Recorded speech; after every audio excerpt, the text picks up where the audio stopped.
ये है modern car का गियर सिस्टम।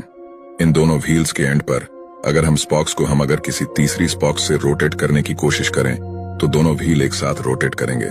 इस परेशानी को दूर करने के लिए ये पर एक पिवोट लगा देते हैं। यहाँ पर हम किसी एक व्हील को रोककर दूसरे व्हील को रोटेट करा सकते हैं, परंतु एंगल ज्यादा होने से पिवोट स्पॉक्स के कांटेक्ट से बाहर निकल जाता है। इस परेशानी से बचने के लिए ढेर सारे स्पॉक्स लगा दिए जाते हैं। अब बड़े ही आसानी से किसी एक व्हील को रोककर दूसरे व्हील को रोटेट कराया जाता है, जिसकी हेल्प से गाड़ी टर्न ले सकती है। अब इसकी मैकेनिज्म को स्मूथ बनाने के लिए प्रॉपर गियर्स लगाए जाते हैं, जिनके टीथ एक दूसरे के अंदर परफेक्टली फिट होते हैं, जिसकी वजह से अब मोशन परफेक्टली स्मूथ बन जाता है। अब इस पूरे सिस्टम को रोटेट करने के लिए एक और शाफ्ट कनेक्ट की जाती है, जिसकी हेल्प से इन दोनों टायर्स को पावर ट्रांसमिट की जाती है।